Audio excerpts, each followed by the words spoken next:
Powered smart speaker and on TuneIn, iHeart, and on Odyssey. Now, from the Signature Bank Studios, this is Chicago's Morning Answer with Dan Proft and Amy Jacobson. Insert Democrat socialist here. Runs the Democratic House floor for 30 plus years running. He's promising this and he's stealing that. Where can you get that kind of money? He's using your house like his own piggy bank. You ought to know by now. You can pay off your house here in Illinois, but you can never keep up with the taxes.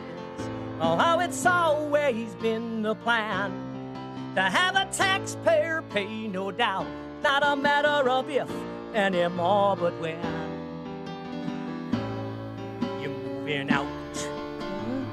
I said, when you're moving Top of the out. morning, Dan and Amy. That theme music means it's time for our weekly conversation with Ted Dabrowski, president of Wirepoints.org, all things Illinois policy related.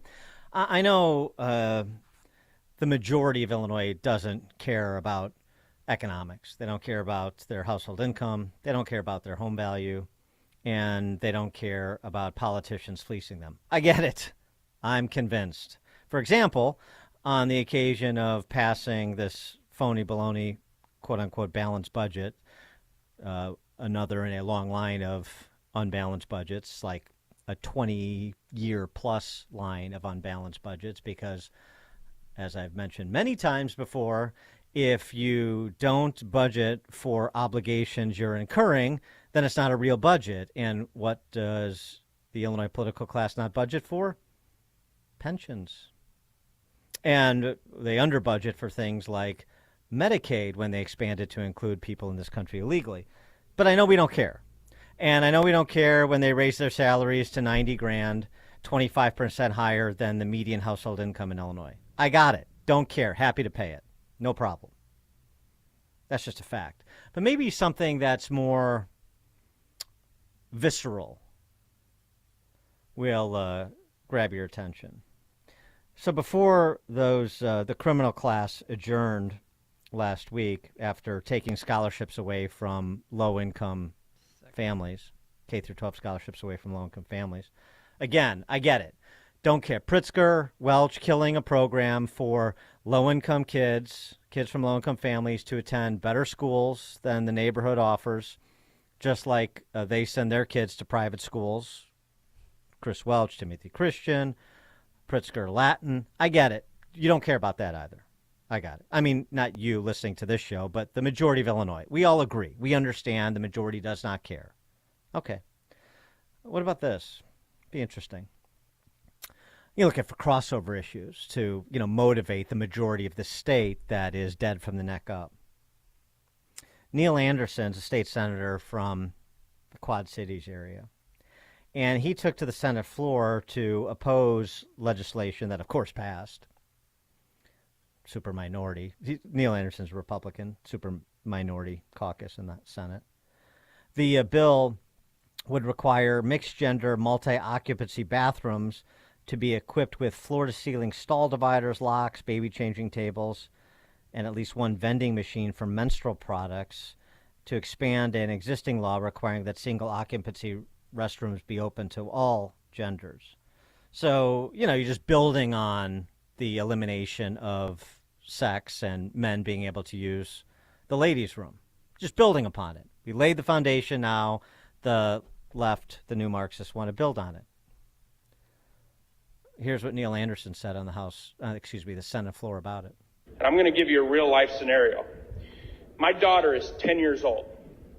Right now, when we're out in public, what I do as a father, if my wife's not with me, is we will go to the women's bathroom and I will tell my daughter, hey, peek in there and see if there's anybody in there.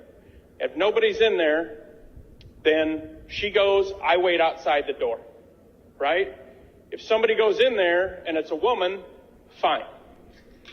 Under this, I can't see with the floor-to-ceiling things. She won't be able to see who's in there. I won't be able to see who's in there. I'm telling you right now, if a guy walks in there, I'm going to beat the living piss out of him. So This is going to cause violence, and it's going to cause violence from dads like me. Yep. As you can imagine, that drew an immediate rebuke from his Dem Socialist colleagues in the Senate. The editorial, the Weasley editorial boards chiming in with their moral indignation, contrived as it is, calling for Neil Anderson to apologize. But maybe something like that draws a visceral reaction. Now, I'm not supporting what Neil Anderson said. You don't. There's no need for that. It's unhelpful, actually. I can see, here's an example. I'm standing in front of that door while my little girl is going to the bathroom, and if a guy tries to get in there, he's not getting in there. Right. I'm going to stand in front of the door, and I'm going to say, sir, you'll wait until my daughter is done. But you don't launch into, I'm going to beat somebody up. It's just not appropriate. We're not promoting violence here. So it was too far, but you get where it's coming from and the exasperation it represents. But maybe something like that draws people out because it's an easy issue in which to harangue Neil Anderson, as the editorial boards are doing. But it drives a discussion about actually the underlying legislation he was discussing and what moms and dads are to do to keep their girls safe, in particular in this environment. Maybe. I don't know. I have no idea what is of concern to the majority of the Illinois electorate. I know what the polling says, but this is, for the majority, this is people saying, I'm giving you the answers that I know I should give because I know I should be civic-minded. So if you're civic-minded, you really care about education and equal access to quality education. I really care about health care. I really care about, my pocketbook issues. But then you go vote in a way that demonstrates you don't. So maybe something like this. I don't know. I'm just looking for something that might generate actual conversation and thinking among the majority in Illinois. So I'm just always searching. I don't know if this is it. Maybe Ted will have insight on that. Ted, thanks for joining us as always. Appreciate it. Hey, good morning, Dan. Good morning, Amy. Yeah, this is one of those issues where I think, Anderson gets it right to the extent that, nobody wants, most of us don't want, if we have our little girl in the bathroom, don't want another man going in there. And you're right that he should have said it more properly, where he would block the door and please ask nicely, please don't go in there until my daughter's finished. I think the point, though, is, and this is probably the point he would have made, is that we're making certain people, so entitled that they're going to say, no, damn it, I want to go in that bathroom. I don't care, get out of my way. And that's at the point where Neil Anderson may have to become, defensive and protect his daughter. And, the point, I think, is that we're entitling so many people to have the kind of behavior where they want that right to go into the bathroom regardless of what their gender might be. It kind of ties back into the Lululemon story where, we're forcing – here's what's happening. All these laws are getting so crazy that it's making people, quote, do crazy things like defend their daughter or like report somebody stealing stuff and putting people in danger. We're making it so crazy that the normal reactions now are the crazy reactions. It's upside down, as you said. Well, there's no boundaries anymore, and you have this expectation of privacy, and you can't get it. And even you think that your children, you can protect them, but you can't even protect the kids anymore from this crazy world we live in. Yeah, I think it's Dan. It's not at the point where we need it to be yet. If we're looking for an issue, this is one. But I think the sum of all of them, again, like we talked about over time, when does it become crazy enough? It's not yet, but it has to happen. And maybe the crazy weekend and the crazy crime and Brandon Johnson's getting his attempts. He's getting his tries at how to stop crime, and it's obvious that his soft approach to it won't work.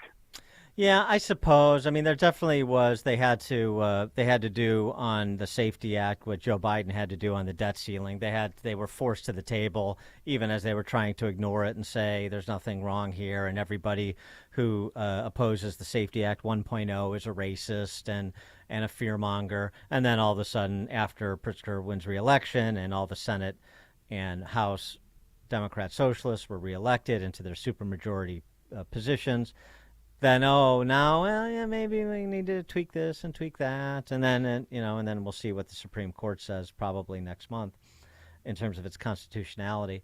But so they were brought to the table because once the word got out to the suburbs, there were enough people that were sort of justifiably scratching their heads about the sensibility of this, given the spike in violent crime that is now radiating into the suburbs, that they had to make some cosmetic changes. But then, you make some cosmetic changes and then everybody goes about their business, and that issue's done with. And I'm sure if you surveyed the public, you'd have a small percentage, basically like Morning Answer listeners, who would even remember what the Safety Act is or was or did.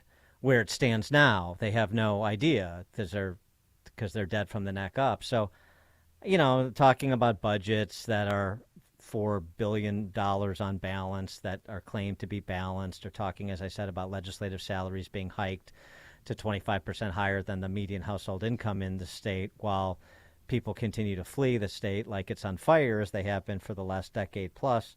It just doesn't. It's resonant with the people who are sentient and sapient, but that's not the majority. And that's the problem. And I think we've always said, well, not everybody's immune to all this stuff, right? We've seen the record number of people leaving, and so we've got that huge divergence between those people who say this is crazy and they're leaving, and then the rest of the people who keep voting for the same stuff. And what's interesting about this budget, and I'm so bored of talking about this budget, because it's just Groundhog Day every single year. It's the same old stuff, right? A few minutes to read the bill. It's never balanced. More salary hikes for lawmakers. It's always the same old thing. What's interesting is that probably a different angle on this is that since Pritzker took office and all that he does, the bragging that he does about his budget, he's in a state where there's not been a single net new job since he took office. We got the 5th worst unemployment rate in the country. We're at the bottom of the country in GDP growth. Our taxes keep going up. We got the second highest gas taxes. We got the second highest property taxes. We've now moved to the 7th highest combined state and local tax burden. So nothing is good under Pritzker, and he can brag all he wants. But what we're seeing is a continued just deconstruction of Illinois as one group leaves frustrated and finds their prosperity somewhere else, and the other group keeps getting more of what they want, and it's more and more chaos. And we're seeing that in the crime this weekend. What's your comment on the death of the Invest in Kids K-12 scholarship program? The Wall Street Journal opined on it a couple of times last week, including after it was killed by Governor Pritzker and House Speaker Chris Welch. What's your view on it, on Illinois becoming the first state in America to rescind a scholarship program after it had been created? Well, there's a couple angles. One is the big angle on our side goes back to, again, are we ever awake on what's going on? It's like, this thing was going to be killed. The minute that Brandon Johnson and the CTU took over, there was never, I think, for me, any hope that this thing would be extended. It was tough for it to be extended in the first period. But, the whole hopeful, wishful thinking that we can negotiate with Pritzker and Welch and these guys in this environment. No, you can't quietly negotiate in the dark. You got to do this out loud and in public and take the moral high ground. And even that might not work. However, we'd have a better chance at attributing who the real problem is. And now that they've killed it, I think it's very, very, very unlikely that it passes in the fall veto session, because no chance. The unions will be all over it. Not to mention it requires a 3/5 supermajority. Yeah, so it'll be very tough. So the silver lining in this, and it's all on our side, whatever, us pro-school choice, pro-reform people, to make Pritzker wear this. He said he would support school choice a year ago. He's gone back on his word, and he needs to wear this. And the real movement to school choice is universal education savings accounts. So the battle will be at some point, and it might take a while, for real school choice in Illinois, and the way these school results are going, and the way these I was just doing kind of a review after DeSantis' comment about, what did he say? You're more likely in some areas to get shot than educated, than to get a world-class education. And so we're running the numbers now to look at that. And he's probably not that wrong if you assume a world-class education is you exceed expectations. Just in a place like Austin, where Brandon Johnson's from, last year just 3% of kids could do math at grade level, 3 out of every 100, and reading proficiency was 7 out of 100. And yet Austin led the country, led the state or the city in homicides. Had 48 homicides. Not that those are kids, but this is where you die in Austin. You can get shot and you can't read and you can't do math, and that's got to be the focus. And school choice will be one of those things, because if you look at the 20 homicide hubs in Chicago, kids can't read and they can't do math, and they'll never succeed.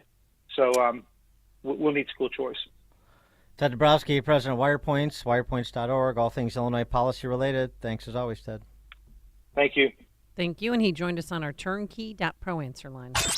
Before you see it on TV, share it on Facebook, or read about it in the paper. Hear it here first. This is Chicago's Morning Answer on AM 560. The Answer. Signature Bank is Chicago's fastest growing independently owned business bank. It's a bank where relationships still matter. Signature Bank knows your name and your story. I'm Dan Proft, and I know this because Signature Bank is my business bank. I'm Mick McDonald, co-founder of Configure One, the global leader in configure, price, and quote software for manufacturers, and a new customer of Signature Bank. Configure One recently came to Signature Bank for a loan under the Paycheck Protection Program after our previous business bank of 20 years left us out in the cold. When I called Signature, I worked directly with one of the founders of the bank, who assured me that my application would be submitted immediately. 1 week